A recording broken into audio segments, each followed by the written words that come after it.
Kembali lagi di my YouTube channel. Saya Yuni Novia Karneli. Seperti biasa, saya akan menjelaskan analisis saya terkait dengan materi pada mata kuliah Manajemen Humas, di mana mata kuliah ini diampu oleh dosen saya, yaitu Bapak Dr. Hanif Alka dari SPD MPD. Kebetulan pada video kali ini saya akan membahas materi tentang bagaimana mengelola komplain pelanggan. Materi sebelumnya yaitu kita membahas tentang public relation atau manajemen humas versi marketing, advertising, dan juga branding. Oke, tidak lama-lama untuk pembukaan.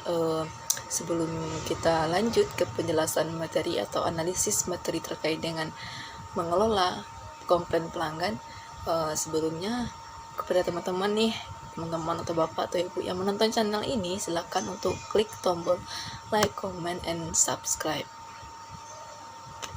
Baik, terima kasih kepada teman-teman bapak dan ibu yang sudah mengklik like, comment, and subscribe channel ini. Mudah-mudahan channel ini dapat berkembang di kemudian hari dan juga bermanfaat ilmunya bagi teman-teman semuanya. Baik, kita lanjut saja ke penjelasan analisis saya terkait dengan materi bagaimana cara mengelola komplain pelanggan pada mata kuliah Manajemen Humas.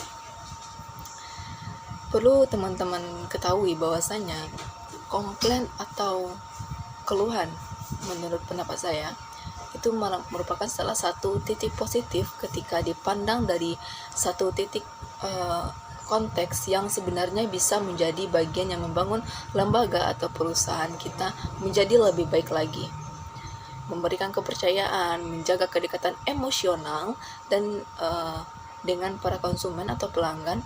Jadi pelanggan jadi komplain atau keluhan bukan untuk dihindari, apalagi untuk dilawan, tetapi dikelola serta diperhatikan secara profesional. Nah, biasanya ini sering kita temukan dalam pada saat seseorang misalnya menjual baju gitu kan, atau mungkin memiliki suatu usaha, misalnya membuat lontong misalnya kan, pasti ada tuh komplain-komplain dari pelanggan. Contohnya seperti di aplikasi Shopee, semuanya sudah seluruh 100% ya, orang semua tuh sudah menggunakan aplikasi Shopee, bagaimana cara memesan baju. Dari situ tuh banyak sekali tuh komplain-komplain, komen-komen semuanya. Barang ini tidak bagus, kenapa sih tipis sekali, padahal dilihat di foto tebal, adem, bahannya berkualitas, tapi kalau saya beli kok bahannya tipis, warnanya tidak sesuai gitu. Nah, jadi suatu perusahaan itu harus menanggapi bagaimana cara menanggulangi kenapa bisa barang tersebut sampai tipis, bagaimana barang tersebut sampai kepada konsumen dan barang tersebut tidak sesuai dengan gambar yang kita upload gitu di aplikasi Shopee gitu kan. Itu harus kita kelola dengan baik, dari mana letak asal kesalahan kita. Nah, itu maksud pemahaman konsep dasar dari komplain atau keluhan dari pelanggan.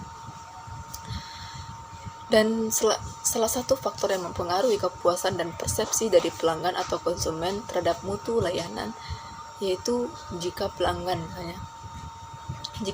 datang kemudian mengadu satu persoalan, menyampaikan keluhan terkait dengan produk atau jasa yang kalian berikan, yang kita berikan gitu.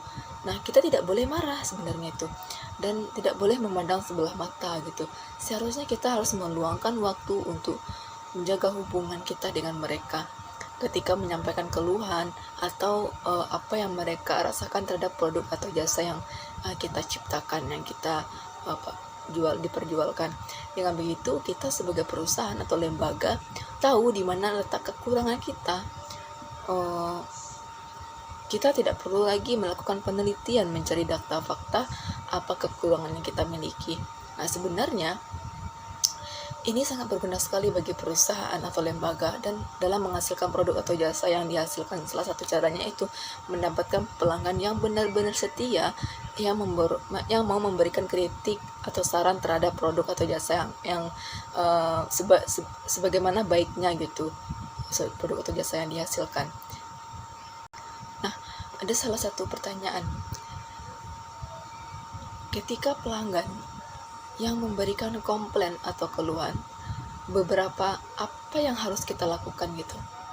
Nah, di sini kami sudah mendapatkan beberapa sumber dari penjelasan Pak Hanif juga. Yang pertama yaitu terima mereka dengan lapang dada. Dan yang kedua, kita bertanya kembali kepada mereka apa yang mereka rasakan terkait dengan produk atau jasa yang kita berikan, agar konsumen lebih merasa kalau keluhan atau komplain yang ia berikan itu didengar dengan baik. Jangan sampai kita kita mendengarnya keluhannya, tapi ya bu, tapi kita tidak ada feedbacknya gitu, tidak ada pertanyaan kembali gitu, apa yang sebenarnya yang kalian butuhkan, apa yang sebenarnya seharusnya produk ini bagaimana sebaiknya gitu. Jadi sebuah perusahaan itu harus benar-benar menjaga hubungan baik dengan konsumen, karena jika itu dibiarkan maka akan mustahil lama kelamaan produk atau jasa yang akan kita perjualbelikan itu tidak akan terjual dengan laris. Nah, kunci manajemen atau mengelola keluhan atau komplain pelanggan adalah terletak pada stafnya sebenarnya, titik utamanya. Orang atau karyawan yang tidak terlatih atau sense of belonging terhadap perusahaan atau lembaga kita sangat kecil gitu. Karena jika staf atau karyawan yang tidak profesional, mereka akan langsung marah dengan komplain yang diberikan oleh konsumen atau pelanggan. Karena yang seharusnya atau karyawan juga harus memiliki sifat yang profesional, menerima komplain dan keluhan dari konsumen atau pelanggan. Jika tidak ini merupakan suatu faktor yang sangat besar bagi perusahaan atau lembaga. Nah, teman-teman semuanya, ada salah satu teori tentang bagaimana cara mengelola keluhan atau komplain yang disampaikan pelanggan. Ini menurut Jigan. Dia mengemukakan bahwa ada beberapa hal yang perlu kita perhatikan, staf kah atau pemilik perusahaan kah atau lembaga kah. Yang pertama yaitu dengan rela hati yang paling dalam harus berani meminta maaf, memberitahukan kepada pelanggan bahwa kita menyesali atau atas ketidaknyamanan yang terjadi. Jadi gimana ya, kita tidak hanya menerima pendapat atau komplain ataupun keluhan yang disampaikan oleh konsumen, kita juga harus siap gitu meminta maaf. Mohon maaf bu, barang yang kami berikan kepada ibu tidak sesuai dengan yang ibu inginkan, dan kami akan berusaha semaksimal mungkin bagaimana produk atau jasa yang kami ciptakan ini dapat memuaskan bagi konsumen yang lain juga. Dan itu yang pertama. Yang kedua yaitu penting sekali kita menyatakan atau menyampaikan kembali keluhan dan menggunakan kata-kata sendiri yang menunjukkan bahwa kita benar-benar memahami atas keluhan atau komplain yang disampaikan mereka. Nah, itu yang kedua. Yang ketiga, restitusi. Restitusi ini merupakan pada tahap di mana kita melakukan apa saja untuk memuaskan pelanggan sebagai bentuk menyesal dengan produk atau jasa yang dihasilkan, dan dengan itu memberikan kepuasan seperti memberikan produk atau jasa yang lebih baik lagi. Nah, maksudnya di sini jika produk atau jasa yang kita hasilkan itu tidak sesuai dengan keinginan konsumen, maka kita memberikan produk yang lebih baik lagi sebagai gantinya agar konsumen tersebut puas gitu. Walaupun ada kekecewaan sedikit, tapi kita memberikan yang terbaik untuk dia. Yang keempat, tindak lanjut, kemudian cek bersama pelanggan yang belum pergi, dan untuk memastikan bahwa mereka itu puas gitu. Nah, itu jawaban dari pertanyaan pertama. Pertanyaan yang kedua, apa sebenarnya pentingnya penanganan keluhan atau komplain dari pelanggan-pelanggan yang menjadi konsumen tetap kita? Nah, ini ada beberapa, menurut pendapat Sutojo, secara teori menyatakan bahwa ada beberapa alasan yang sangat logis mengapa seseorang tidak lagi membeli atau mengkonsumsi produk atau jasa yang kita punya. Materi ini saya dapatkan dari penjelasan Bapak Dr. Hanif Al-Qadri, dan juga saya juga mencari dari beberapa sumber artikel dan jurnal, dan semuanya sama. Yang pertama yaitu 1% karena meninggal dunia. Itu penyebabnya karena orang itu tidak membeli. Kenapa sih barang ini? Biasanya ibu ini sering datang loh gitu setiap sekali sebulan jika ada barang yang baru pasti dia datang gitu. Tapi sekarang ini tidak lagi. Penyebabkan karena apa? Oh, ibu itu sudah almarhumah gitu. Dan yang kedua yaitu 3% pelanggan tersebut pindah tempat atau pindah alamat, dikarenakan ada faktor kerja, dia harus tinggal di daerah yang dekat dengan kantornya, jadi tidak perlu lagi jauh-jauh bangun pagi-pagi untuk berangkat ke kantor. Dan yang ketiga yaitu 5% minatnya berubah. Terkadang itu tadi, sudah beli 1 kali, 2 kali, 3 kali, dia belum tidak puas gitu, dia merasa tidak sesuai harganya gitu. Sudah mahal tapi barang tidak berkualitas, tipis. Nah, jadi minatnya itu berubah, dia berubah untuk pindah ke perusahaan yang lain. Dan yang keempat itu 9% pelanggan dengan perusahaan kompetitor atau terjadinya persaingan. Dan yang kelima yaitu 15% tidak puas dengan produk yang dibeli. Dan yang keenam, 68% disebabkan karena pelanggan tidak puas terhadap layanan pimpinan, layanan staf, layanan karyawan perusahaan, termasuk cara mereka menangani tuntutan atau komplain dan keluhan dari pelanggan. Nah, di sini bisa saja bapak-bapak dan ibu-ibu atau teman-teman semuanya melihat secara fakta gitu. Ketika kita membeli suatu produk, misalnya baju lah misalnya kan. Nah, pasti ada tuh layanan staf atau karyawan yang akan mengiringi kita sebenarnya gitu. Nah, permasalahan yang terjadi itu adalah layanan yang diberikan oleh karyawan tersebut, karena dia tuh tidak profesional. Dikarenakan dia tidak profesional, tidak bisa mengajak bagaimana cara ngomong baik-baik gitu.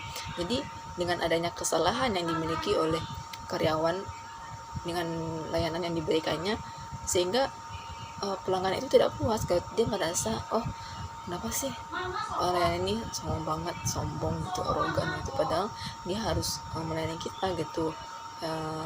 Setidaknya ngomong baik-baik gitu, jangan kasar-kasar seperti ini gitu. Itulah contohnya.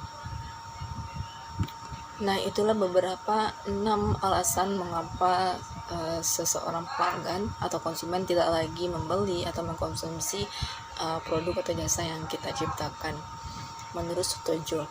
Nah, lanjut kita akan membahas pengelolaan komplain. Itu sebenarnya adalah mempelajari tentang berbagai macam metode dalam menangani dan mengelola berbagai macam keluhan yang disampaikan oleh pelanggan, konsumen, atau menciptakan keuntungan yang diperoleh dari berbagai faktor lainnya sehingga terbentuk model ekonomi yang efisien dan sekaligus mengetahui apakah investasi yang dilakukan perusahaan selama ini sudah berhasil atau tidak.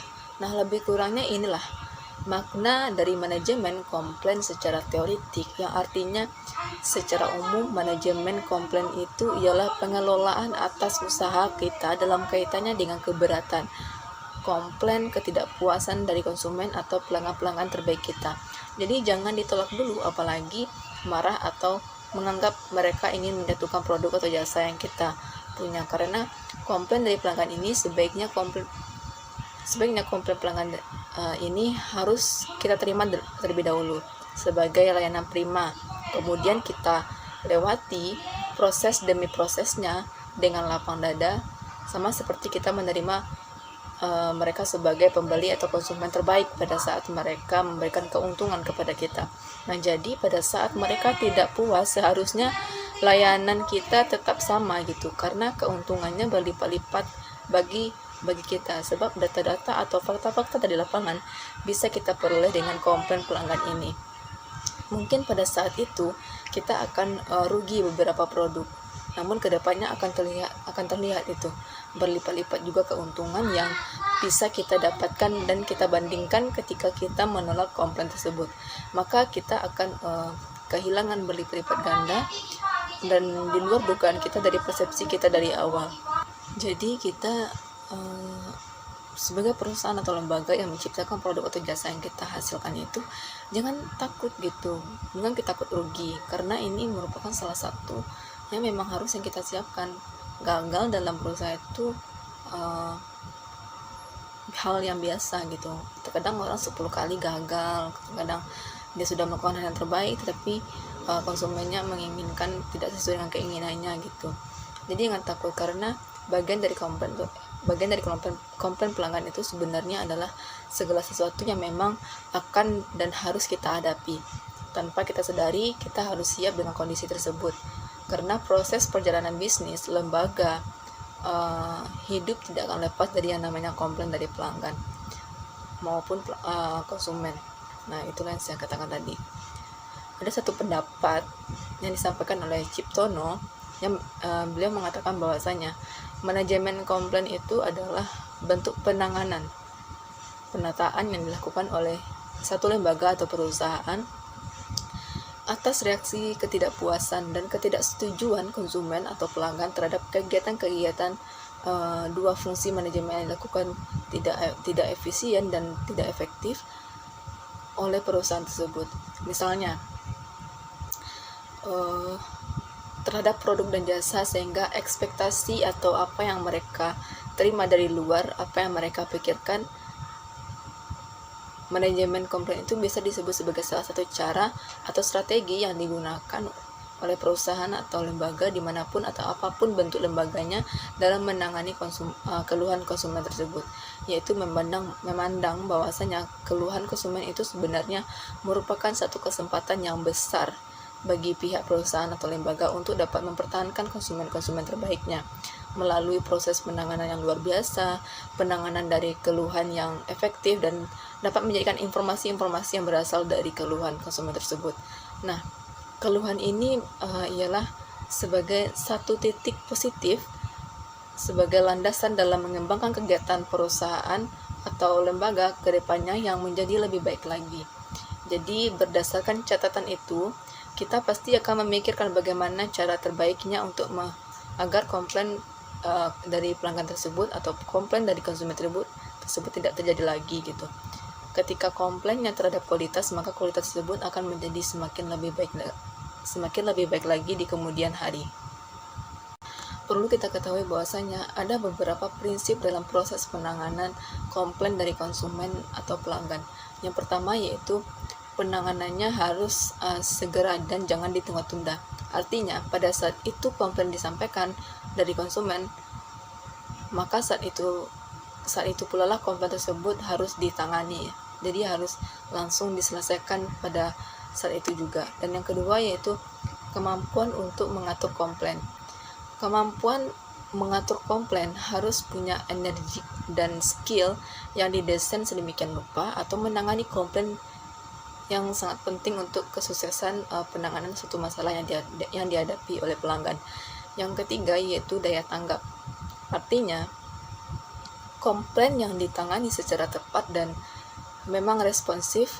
Jika komplain tidak bisa diselesaikan secepatnya, maka perusahaan atau lembaga sebaiknya kita mengkonsumsikan kepada pelanggan bahwa kita akan melakukan penanganan dan kita menerima dan melakukan eksekusi atas komplain yang mereka sampaikan. Nah, ada dua hal yang harus dilakukan oleh perusahaan atau lembaga. Yang pertama yaitu tanggapi dengan segera, kemudian berikan reaksi. Dan yang kedua yaitu beritahukan kepada pelanggan apa yang kita lakukan dan harus memuaskan keinginan mereka. Nah, sebenarnya harapan konsumen atas penanganan keluhan yang mereka berikan itu sebenarnya secara spesifik konsumen itu membutuhkan keadilan gitu, kejujuran dan kewajiban dari pihak perusahaan dalam menangani permasalahan tersebut. Setiap keluhan atau ketidakpuasan yang mereka sampaikan. Nah, adapun harapan konsumen yang perlu kita ketahui, yang pertama yaitu outcome fairness, di mana konsumen dalam jenis ini mengharapkan kebijaksanaan atau kompensasi yang sesuai atas kekecewaan mereka. Kompensasi ini bisa berbentuk penggantian, pengambilan biaya yang dikeluarkan oleh pihak konsumen karena dia tuh merasa dirugikan, ketidakpuasan yang dirasakannya atas apa yang mereka terima dan apa yang mereka keluarkan, dan memberikan pelayanan secara cuma-cuma dan permintaan maaf. Dan yang kedua yaitu procedural fairness. Nah, konsumen mengharapkan suatu kebijakan dan peraturan perusahaan, serta proses penanganan keluhan yang tidak menyita waktu mereka terlalu lama. Karena konsumen sangat mengharapkan akses yang paling mudah dan cepat dalam menyampaikan keluhan mereka tersebut, dan konsumen juga tidak mengharapkan rasa kekecewaan mereka tersebut secara cepat diselesaikan. Jadi jangan lama-lama sehingga menambahkan kekecewaan mereka atas pelayanan yang diberikan, sehingga kekecewaan mereka menjadi berlipat ganda atas perusahaan kita akibat lambatnya penanganan atas komplain yang diberikan oleh pelanggan atau konsumen. Dan yang ketiga yaitu interactional fairness. Nah, konsumen mengharapkan untuk diperlukan dengan sopan, ramah, dan jujur. Kemudian bentuk keadilan ini sebenarnya sangat mendominasi sikap dan keluhan konsumen terhadap hasil atau outcome dan proses atau prosedur dalam penanganan keluhan oleh perusahaan. Jadi, ketiga keadilan inilah yang akan kita berikan terhadap keluhan atau komplain dari konsumen atau pelanggan, maka percayalah kita tidak akan kehilangan pelanggan tersebut atau konsumen tersebut. Mungkin sekian penjelasan dari saya. Jika ada kesalahan saya mohon maaf. Saya akhiri. Assalamualaikum warahmatullahi wabarakatuh.